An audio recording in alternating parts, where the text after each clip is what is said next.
Welcome to EU Reporter and to the first in a new video series of various conversations with ambassadors to the European Union. Our first will today be with the Chief Representative of Kazakhstan to the European Union and NATO, the Ambassador Aygul Kuzban. Votre Excellence, quelles sont vos réflexions sur la relation entre le Kazakhstan et la Belgique au cours de l'année 2020? Cette année a été une année spéciale, bien sûr. Nous avons été obligés d'apprendre à coopérer autrement, à devenir très avisés dans des différentes plateformes online, etc. Mais malgré tout cela, la coopération a continué à se développer d'une manière très efficace et active. D'abord, je dois remercier les ministères des Affaires belges et luxembourgeois pour leur interaction très efficace dans le domaine consulaire, parce qu'il a fallu s'occuper de nos citoyens, de nos étudiants, etc. Et cette interaction a été vraiment impeccable. Je les remercie pour cette interaction.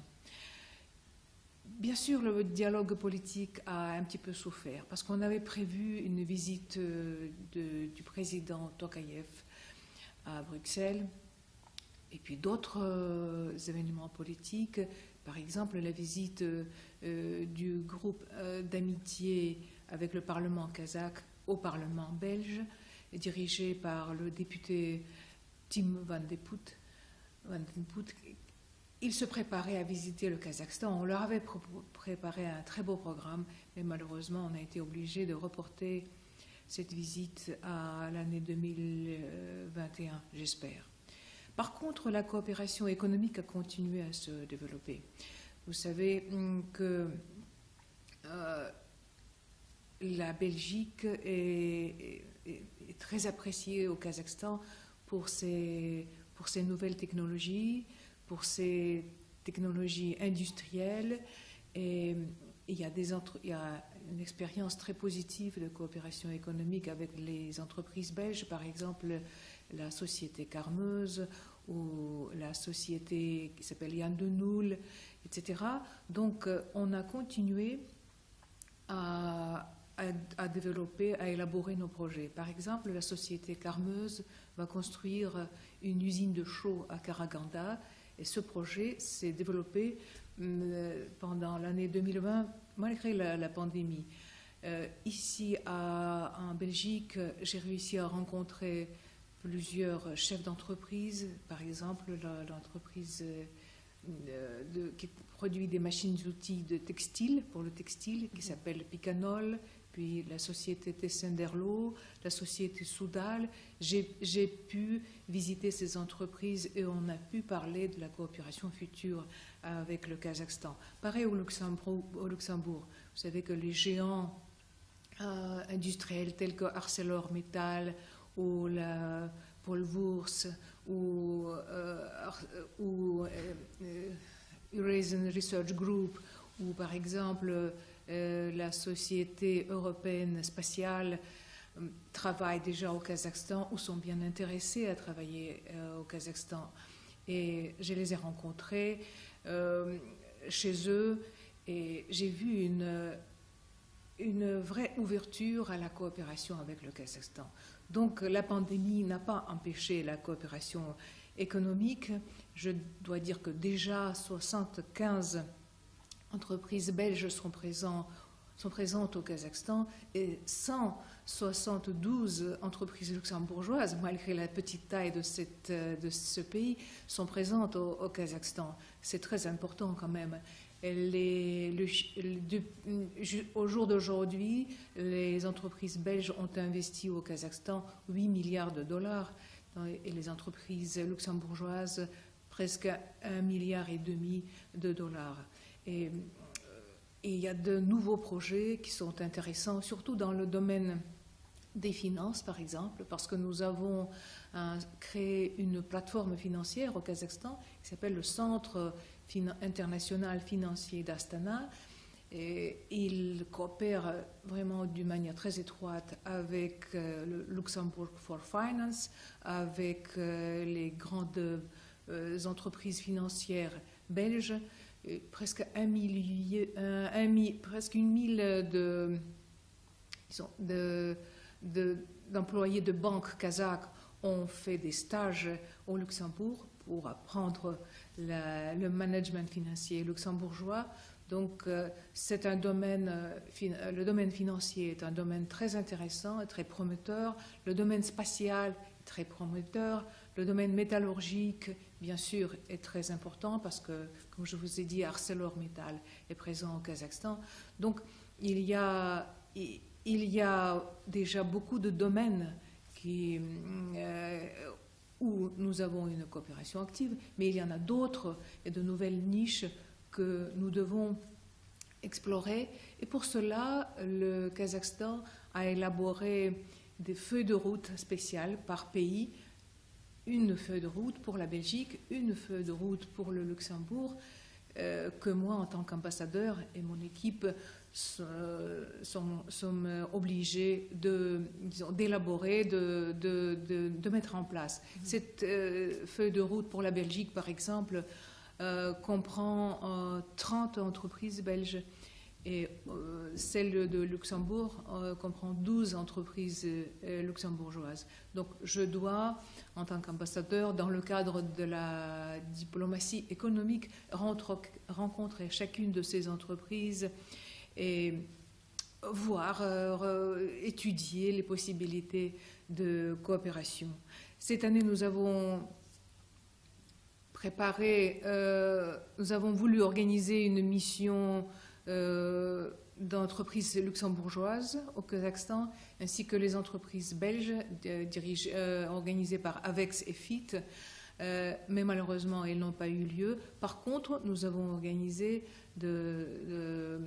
une table ronde au mois de février, avant la pandémie, en Belgique, et un webinaire avec les entreprises luxembourgeoises qui a réuni, ce dernier événement a réuni une centaine de participants et la discussion a été vraiment très intéressante et fructueuse à mon avis. Comment diriez-vous que la coopération entre l'Union européenne et le Kazakhstan a évolué au cours de l'année dernière? Encore, malgré la pandémie, nous avons organisé les réunions de toutes les plateformes bilatérales entre l'Union européenne et le Kazakhstan. Et il y en a 8. Il y a le Conseil de coopération. Celui-là n'a pas eu lieu, mais tous les autres, comme par exemple la Commission économique, de coopération économique, la Commission de coopération politique, la sous-commission pour les douanes, la sous-commission pour la justice et les droits de l'homme, le dialogue pour les droits de l'homme, la sous-commission pour l'énergie et les transports. Donc toutes ces plateformes bilatérales ont eu lieu. Bien sûr sous forme online, mais le dialogue a eu lieu, c'est le plus important. Bien sûr que ça ne peut pas remplacer de contacts personnels et physiques, de vrais contacts, mais bon, c'est important que l'interaction, la coopération ne se soit pas arrêtée. Ça, c'est très important. L'année 2020 a été marquée par l'entrée en vigueur de l'accord de coopération et de partenariat renforcé entre l'Union européenne et le Kazakhstan. Cet accord avait été signé en 2015. Il est entré définitivement en vigueur cette année. C'est un accord qui ouvre énormément de possibilités pour la coopération entre l'Union européenne et le Kazakhstan dans beaucoup de domaines, plus précisément dans 29 domaines de coopération, et à commencer par le commerce et les investissements, en terminant par la cybersécurité, par la coopération spatiale, etc. Donc c'est un accord vraiment très, très large et visant un partenariat vraiment renforcée entre l'Union européenne et le Kazakhstan. Et pour nous, l'essentiel maintenant, pour ma mission, c'est de mettre en place cet accord. Il faut qu'au Kazakhstan, tous les ministères, tous les services publics, et même les entrepreneurs soient au courant des possibilités qui s'ouvrent grâce à l'entrée en vigueur de cet accord, et qu'on utilise ces possibilités qu'offre cet accord, les possibilités qu'offre cet accord. Donc c'est un travail de grande haleine, de longue haleine. C'est un travail qui demande beaucoup d'efforts, mais là, il a commencé. Je dois noter que le Kazakhstan a été le premier dans la région de l'Asie centrale qui a signé, à conclure cet accord avec l'Union européenne. Un autre volet de notre coopération avec l'Union européenne, c'est la coopération interrégionale entre l'Union européenne d'une part et l'Asie centrale de l'autre part. Et là aussi, on a eu un très grand progrès cette année grâce à l'entrée en vigueur d'une nouvelle stratégie de l'Union européenne pour l'Asie centrale. Elle a été adoptée l'année dernière, elle est entrée en vigueur cette année. Là aussi, nous avons eu beaucoup de discussions avec l'Union européenne, avec le représentant spécial de l'Union européenne pour l'Asie centrale, qui s'appelle M. Peter Bourian. On a beaucoup discuté de nouveaux instruments financiers, de nouvelles possibilités de coopération interrégionale, parce que cette nouvelle stratégie, elle est beaucoup plus souple que celle qui avait été adoptée en 2007, la toute première stratégie de l'Union européenne pour l'Asie centrale, puis elle avait été actualisée, renouvelée en 2013. Celle-là, la dernière, est vraiment une stratégie très souple qui prend en considération d'une part les spécificités de chacun du pays de l'Asie centrale, parce que la région de l'Asie centrale n'est pas homogène, les pays diffèrent, c'est normal, et donc cette stratégie prend en considération les différences entre les pays, leurs spécificités, leurs besoins, leurs ambitions, mais en même temps, elle vise à renforcer un dialogue intra-régional entre les pays de l'Asie centrale, d'une part, et d'autre part entre l'Union européenne et l'Asie centrale. Et j'ai dit que cette nouvelle stratégie est souple. Un des exemples de cette souplesse, c'est que nous avons pu proposer à l'Union européenne de participer, de prendre part à un projet de la formation des étudiants afghans au Kazakhstan. C'est un projet que nous, le Kazakhstan, réalise depuis longtemps, depuis 10 ans déjà. Et nous avons proposé à l'Union européenne de s'y joindre. L'Union européenne s'y est jointe, et voilà, maintenant il y a 40 étudiantes afghanes, des jeunes filles afghanes qui étudient au Kazakhstan, et 10, je pense, filles qui étudient en Ouzbékistan. Donc c'est un projet vraiment très nouveau, très intéressant, qui concerne non seulement la région de l'Asie centrale, mais aussi l'Afghanistan, et qui fait preuve d'une souplesse de cette grande machine qu'est l'Union européenne et qui nous paraît parfois trop lourde. Donc là, c'est une preuve d'une souplesse, d'une adaptation aux besoins et aux idées des partenaires centra-asiatiques. Je voudrais aussi mentionner la coopération interparlementaire entre le Parlement kazakh et le Parlement européen. C'est un volet de coopération qui est très efficace. L'année dernière, un groupe d'amitié avec le Parlement kazakh avec le Kazakhstan a été créé au sein du Parlement européen, dirigé par le député Richard Czarnecki, qui a permis d'organiser plusieurs événements culturels au sein du Parlement européen. Et, par exemple, nous avons organisé un événement sur le catholicisme au Kazakhstan, ou par exemple notre événement, une conférence sur l'opération Joussan. C'est une opération grâce à laquelle nous avons fait revenir de la Syrie les femmes, les veuves et les enfants des combattants étrangers en Syrie qui étaient partis du Kazakhstan. Il s'agit de 400 enfants qui sont revenus à peu près. Et c'était une opération réussie. Nous avons voulu parler de cette expérience au Parlement européen et elle a suscité un très grand intérêt. Donc ce groupe d'amitié fonctionne et il a continué à fonctionner cette année.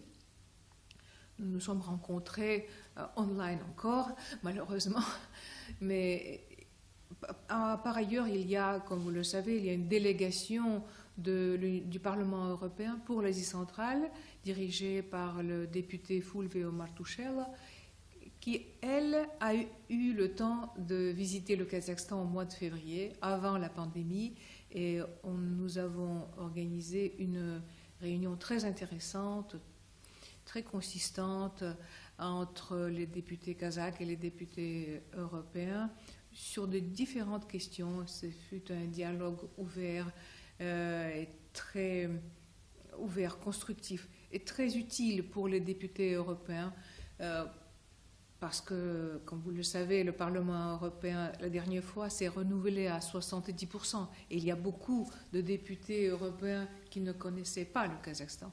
Donc c'était important pour nous de les faire venir au Kazakhstan et de rencontrer leurs collègues. Une autre chose qui est importante dans notre coopération avec l'Union européenne, c'est la stratégie pour la connectivité qui avait été adoptée par l'Union européenne en 2018. Vous savez que le Kazakhstan développe sa propre stratégie de connectivité qui s'appelle Nurly Jol. C'est une stratégie qui vise à développer, à renforcer le réseau de transport qui passe par le Kazakhstan. Le Kazakhstan étant un pays enclavé, sans accès à la mer, le plus grand pays au monde sans accès à la mer, est intéressé à devenir un vrai hub de transport entre la Chine et l'Europe, mais aussi dans l'axe nord-sud. Donc, depuis notre indépendance, nous avons développé un réseau de transport très important, ferroviaire, routier, et la stratégie chinoise One Belt, One Road, la stratégie européenne sur la connectivité sont vraiment en accord avec ce que nous développons à l'intérieur du pays, qui s'appelle une stratégie Nurly Jol. Comment le Kazakhstan a-t-il réagi face à la pandémie de Covid-19 cette année, notamment en ce qui concerne la santé et le bien-être économique? Ce qui est très positif, c'est que le Kazakhstan a mis en place un état d'urgence très rapidement, très tôt. C'était le 15 mars, c'est-à-dire 3 jours après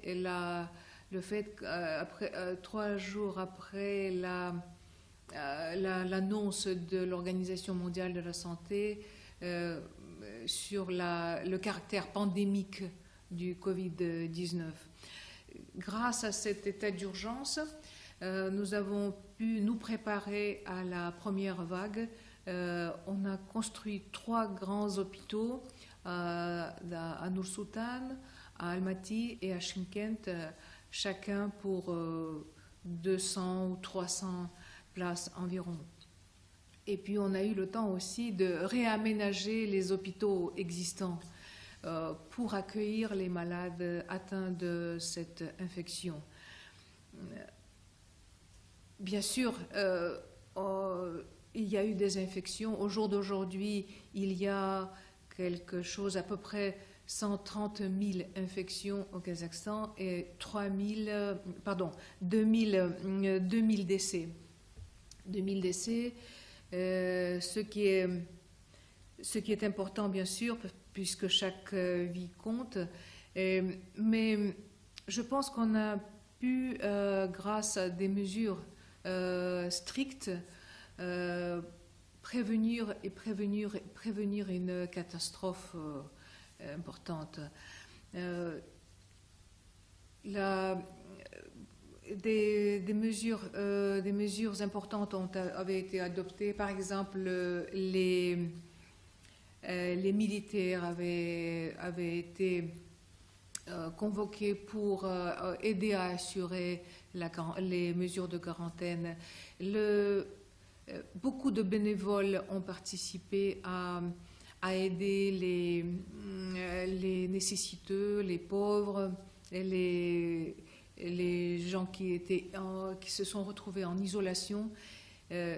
Par coïncidence, cette année, l'année 2020, avait été proclamée l'année de bénévolat au Kazakhstan. C'était le président Tokayev qui avait, en 2019, proclamé l'année 2020 comme année des bénévolats. Et c'est là, cette initiative a coïncidé avec cette pandémie et on a été témoin vraiment d'une vraie solidarité, d'une vraie sympathie, d'une vraie compassion entre nos citoyens.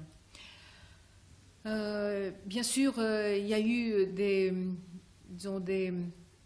des cas dramatiques. Par exemple, il y a eu la contagion du personnel médical, mais on a prévu de les aider. Chacun a été aidé financièrement d'un montant considérable. Et pour les cas de décès de médecins aussi, il y a eu des aides financières importantes aux familles. Il y a eu une initiative qui avait été lancée par l'ancien président, le premier président du Kazakhstan, M. Nazarbayev, qui s'appelait Biz Birgemiz, ça veut dire « nous sommes ensemble ». Et vraiment, pendant ces jours sombres, on a été vraiment ensemble, on l'a ressenti. Pour aider l'économie, des mesures importantes ont été aussi adoptées. Un montant sans précédent de 14 milliards de dollars avait été alloué pour aider les petites et moyennes entreprises, pour organiser des congés de crédit, pour différer les paiements d'impôts ou pour octroyer des prêts bonifiés. Donc un total de 14 milliards de dollars, c'est une somme importante pour le Kazakhstan. Et des mesures fiscales avaient été aussi adoptées. Et puis des familles avaient été aidées. 3 millions de personnes ont reçu des subsides mensuellement pendant plusieurs mois de suite. Et puis le Kazakhstan a aidé ses voisins. D'abord, le Kazakhstan a reçu une aide importante de ses partenaires internationaux. Je ne veux pas nommer les pays pour ne pas oublier un de ces pays qui nous ont aidés. Presque le monde entier nous a aidés, presque tous nos partenaires. Mais je ne nommerai que l'Union européenne qui a octroyé 3 millions d'euros via l'Organisation mondiale de la santé pour aider la région de l'Asie centrale avec avec un accent spécial sur le Kazakhstan, parce que les autres pays de l'Asie centrale avaient été aidés bilatéralement d'une manière plus consistante. Mais le Kazakhstan aussi a profité de cette aide de 3 millions d'euros pour toute la région. Mais le Kazakhstan, à son tour, a essayé aussi d'aider tant que possible ses voisins, notamment le Kyrgyzstan et le Tadjikistan. Nous avons fourni 10 000 tonnes de farine. Vous savez que le Kazakhstan est un grand producteur de blé. Nous avons donc fourni 10 000 tonnes de farine au Kyrgyzstan et au Tadjikistan. Et récemment, nous avons fourni au Kyrgyzstan des ventilateurs mobiles et des masques médicaux fabriqués au Kazakhstan. Parce qu'on a réaménagé aussi notre économie en organisant la production de ventilateurs et de masques sur place. Et donc on a encore aidé le Kyrgyzstan et on va, avant la fin de cette année, d'ici la fin de cette année, on va aider le Tadjikistan avec les ventilateurs et les masques. Une chose intéressante aussi, c'est que nous élaborons 4 candidats vaccins au Kazakhstan et l'Organisation mondiale de la santé a enregistré ces candidats vaccins et j'espère que nous aussi on contribuera à l'élaboration de nouveaux vaccins pour contrer la pandémie. La pandémie a quand même donné beaucoup de leçons à tous les pays du monde, mais au Kazakhstan aussi. Tout au début, on n'avait pas suffisamment de masques, ni d'appareils de ventilation artificielle, on a été en pénurie de beaucoup de médicaments. Donc, le président Tokayev a proposé d'élaborer une loi sur la biosécurité et il a aussi mis l'accent sur la nécessité de renforcer l'industrie pharmaceutique au Kazakhstan et d'autres industries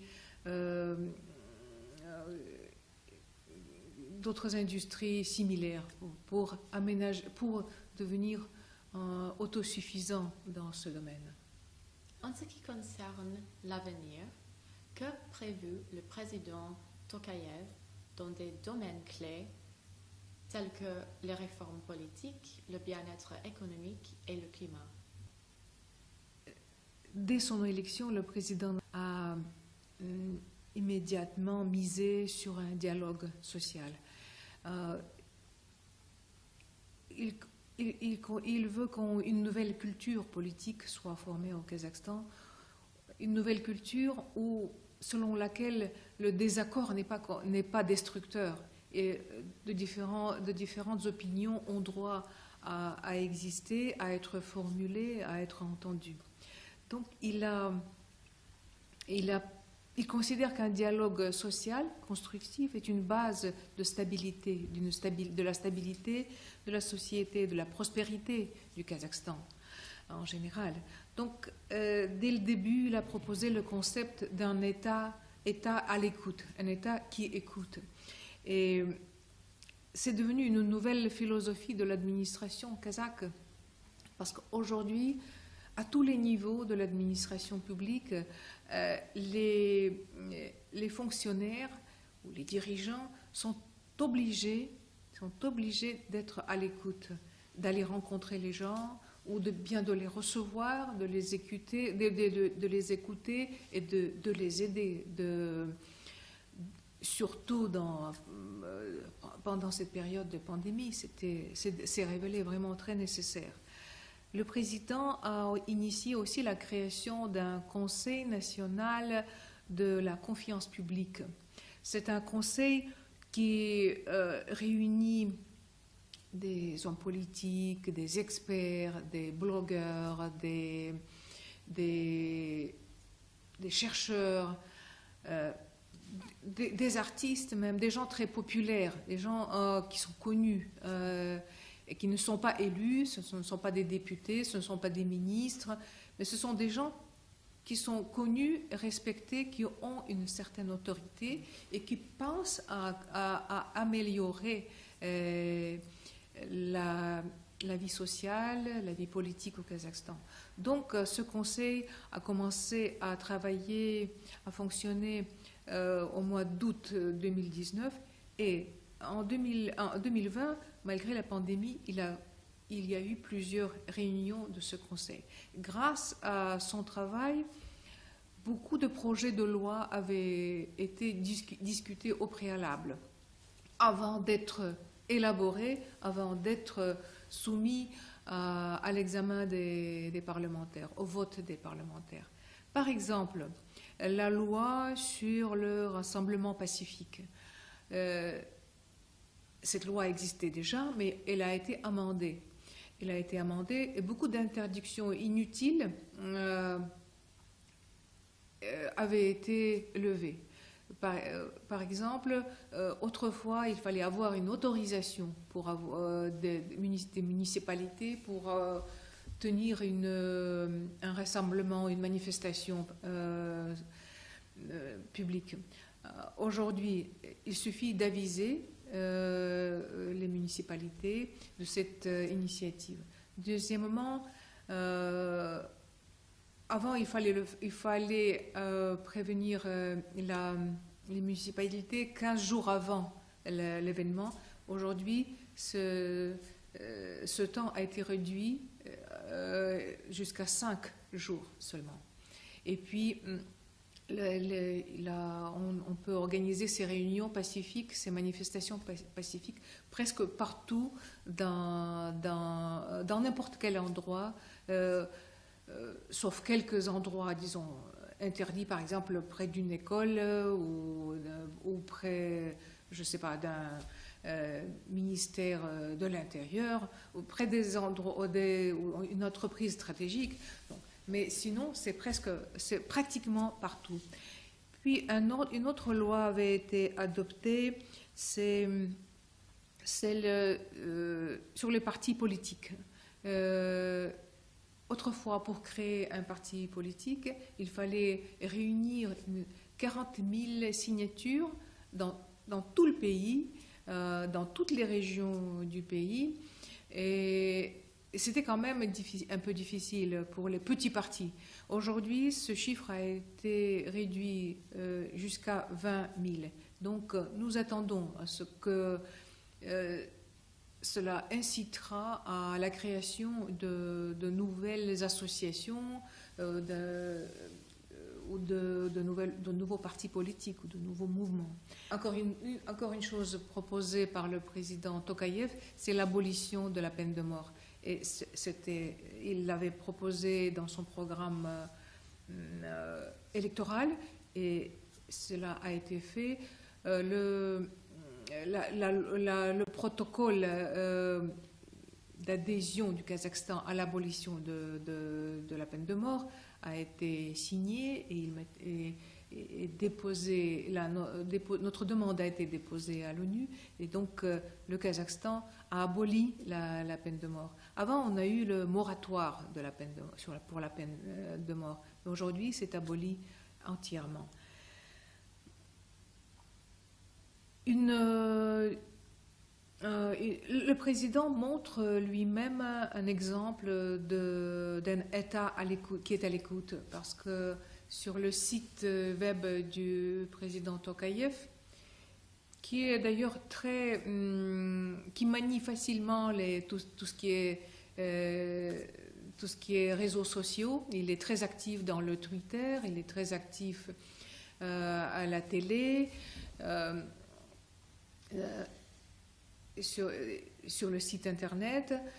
Donc il y a un site spécial pour les questions des citoyens.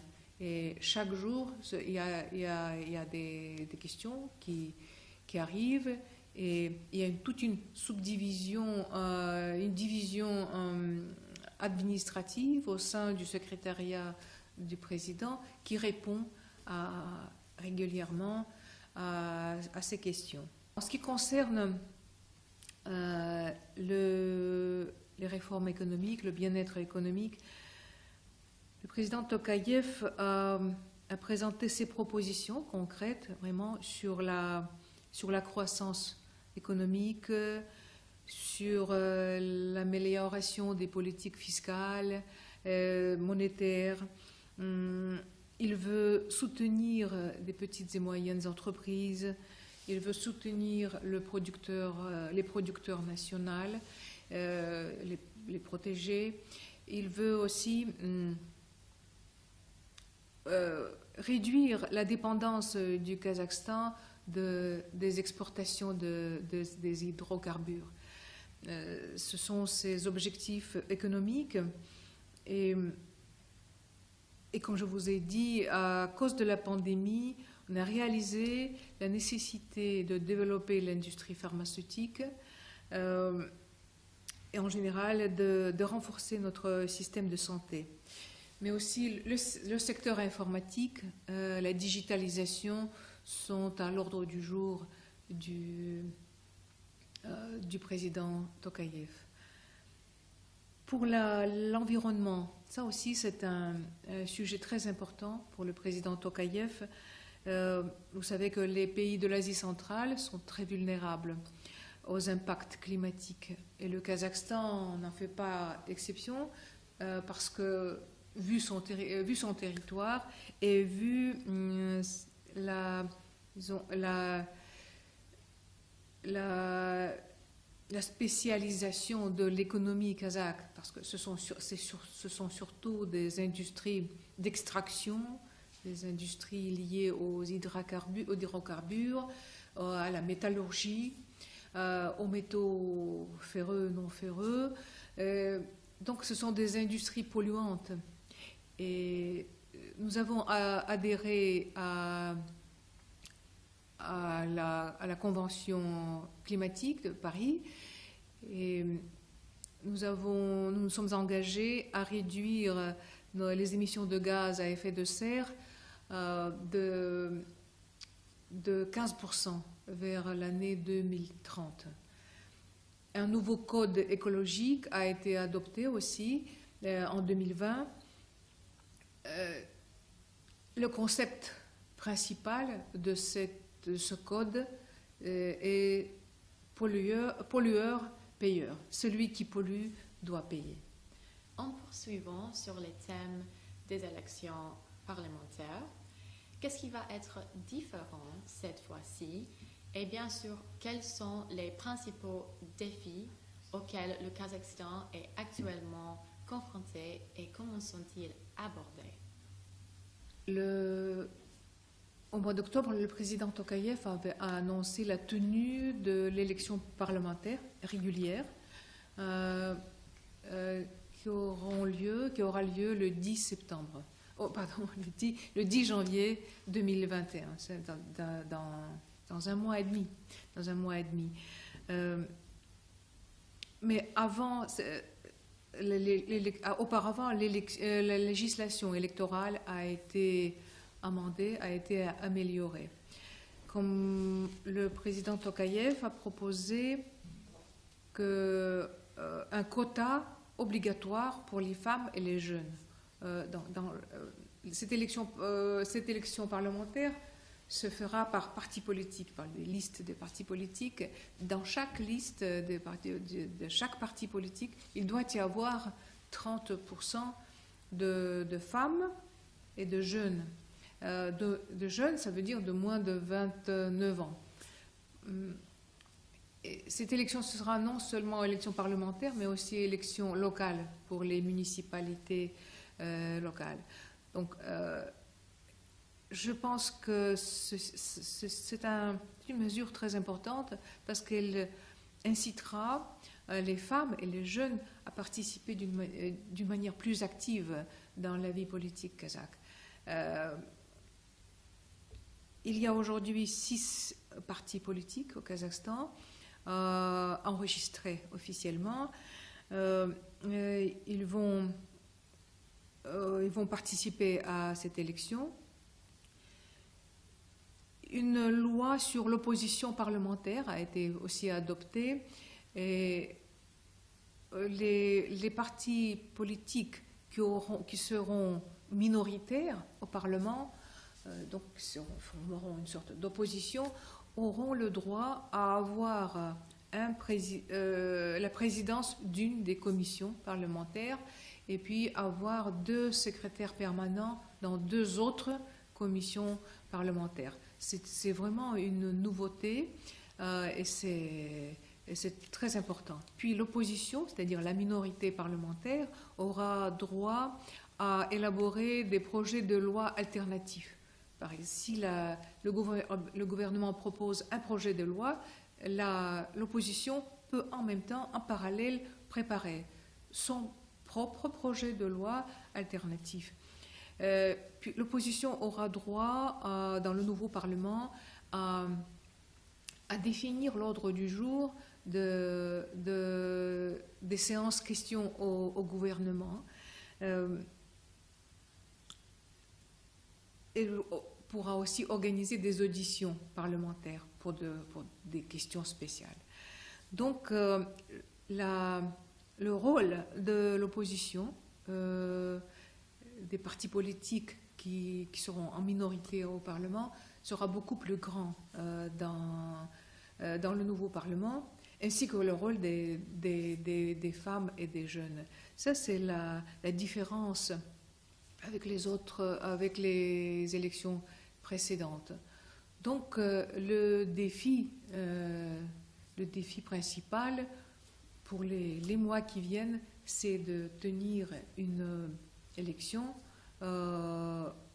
compte tenu de tous ces changements et compte tenu de la pandémie aussi, parce que malheureusement, on est en face de la 2e vague de la pandémie actuellement, après une petite pause. Et donc, le défi principal, c'est d'organiser correctement cette élection, qu'elle soit vraiment pour qu'une nouvelle page politique s'ouvre dans la vie du Kazakhstan. Comment décrivez-vous le service diplomatique au cours de la pandémie actuelle? Bien sûr que cette vie diplomatique ici à Bruxelles est devenue un peu tristounette. Vous savez qu'il y a énormément d'ambassades et de diplomates à Bruxelles. Et ma vie avant la pandémie avait été vraiment très très active. Chaque soir, il y avait une réception consacrée à une fête nationale d'un tel ou tel pays. Il y avait des concerts, il y avait des événements. C'était vraiment très chargé. Et puis, il y avait des délégations qui venaient du Kazakhstan régulièrement, parce que je suis l'ambassadeur pour la Belgique, le Luxembourg, mais l'Union européenne et l'OTAN. Et donc, il y avait chaque mois, il y avait de nombreuses délégations qui venaient. Alors, cette année, elle a été vraiment très spéciale et on a été obligés de nous adapter.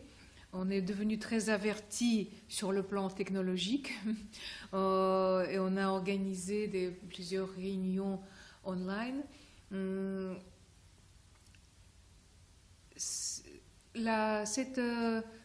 On apprécie maintenant encore plus les contacts avec mes collègues. J'apprécie l'aide du ministère des Affaires étrangères belge, du ministère des Affaires étrangères luxembourgeois et puis du service européen pour la politique extérieure. Parce que malgré la pandémie, on a quand même, grâce à une vraie solidarité, on a pu organiser de différentes réunions, de différentes plateformes, de différentes conférences.